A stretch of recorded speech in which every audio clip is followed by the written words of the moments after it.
on the American public. But I think that is a type of shock that we need. I mean, we're going through a shock as we are right now. I mean, what's the difference? That's why I like this guy. How are we going to really be in a worse position than what we are now by going back to traditional ethics and morals and constitutional values? Well, you can't change people's morals, but as far as the guiding lines to how this country is operated, it's the procedures. Basically, they laid out some very astute procedures and guidelines to how a free democracy stays free. And if it wasn't for that, we would have had people like Nixon and the Bushes. They would have turned it into a totalitarian state if they were not restricted by our Constitution. And again, that's what is so beautiful about the internet and YouTube and Google Video. And if you haven't had the opportunity to take a look at these websites and look at some of the content, it is, to me, one of the most incredible means of being able to put out a message that I've ever seen before in my entire life. And I'm not necessarily young, but I'm not necessarily old. And I see that this can really, really revolutionize the way that we communicate amongst one another. For instance, there is so many different videos that I have witnessed that are from the average Joe or Jane, to be PC correct, that have produced these videos directly off their computer with a simple webcam and microphone, and they put their 2 or 3 minutes worth of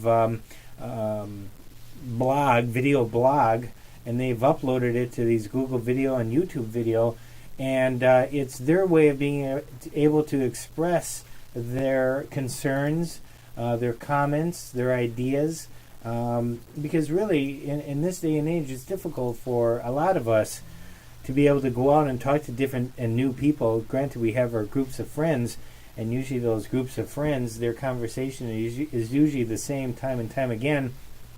So to be able to experience other people's opinions and views is very exciting, and I think it is also a way that we can really understand who we are as a country.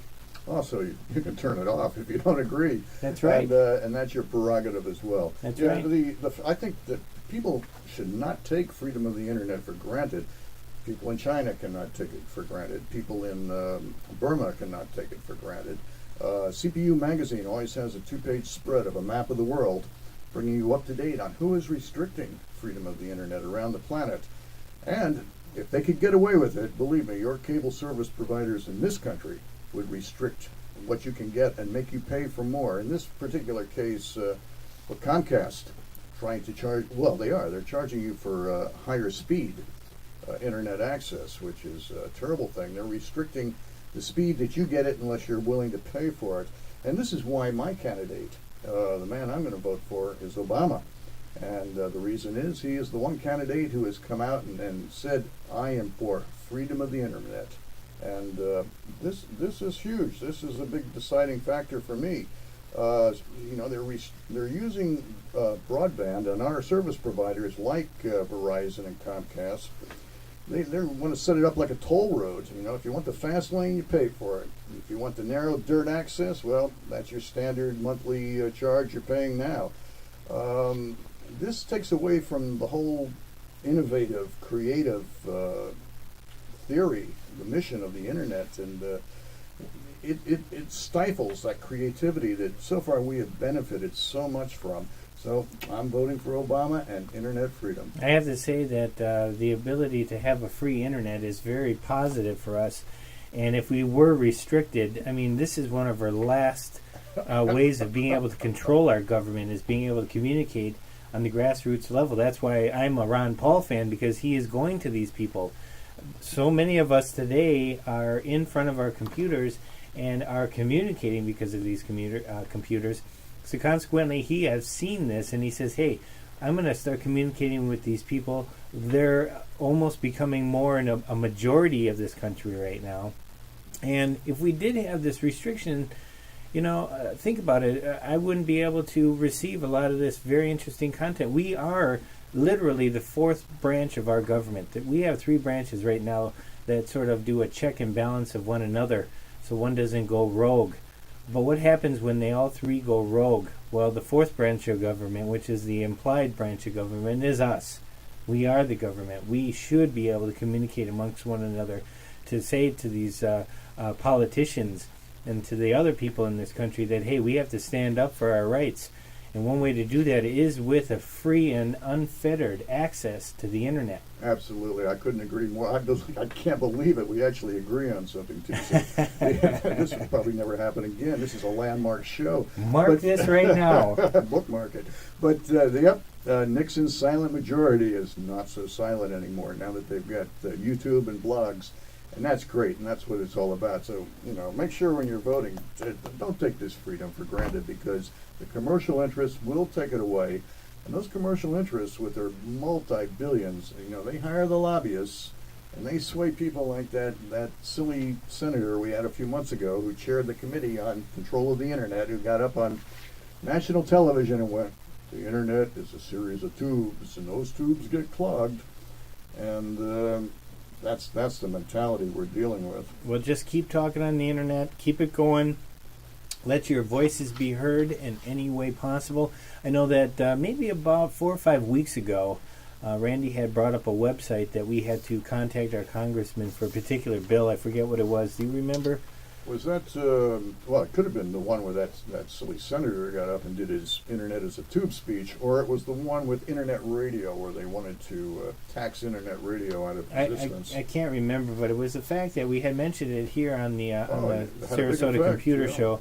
And it's good that if these types of petitions go around, that we try to participate and make sure that it's legitimate. Go to the, if you receive an email, for instance, and it looks a little funny, support your internet or something like that, that you may want to go directly to the website and check out the validity of that particular claim.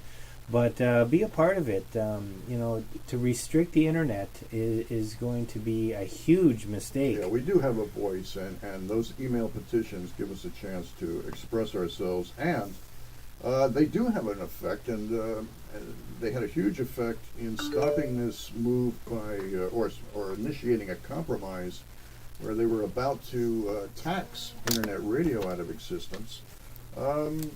And once again, this is the big, the record companies, the broadcasting companies that were trying to initiate this because they were losing market share.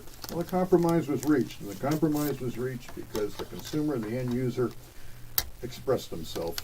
And locally, I know our local poker room, which I support tremendously, they wouldn't have got legal if everybody wasn't sending emails That's to right. our county commissioners. I know there's a huge concern about what content is out there. And a lot of the restrictions that want to be put in place are under the cloaking of, hey, we have to protect our children against this pornography. Yeah, I understand maybe there's a little bit of pornography out there that is causing a problem in our society, but listen, you don't want the government to regulate it. You don't want them to limit what we can see on the internet. Do it ourselves. We have the software out there today that's able to protect us from any type of unwanted content that's on the internet right now. Don't let the government get into your computer and monitor what you see, monitor what you send.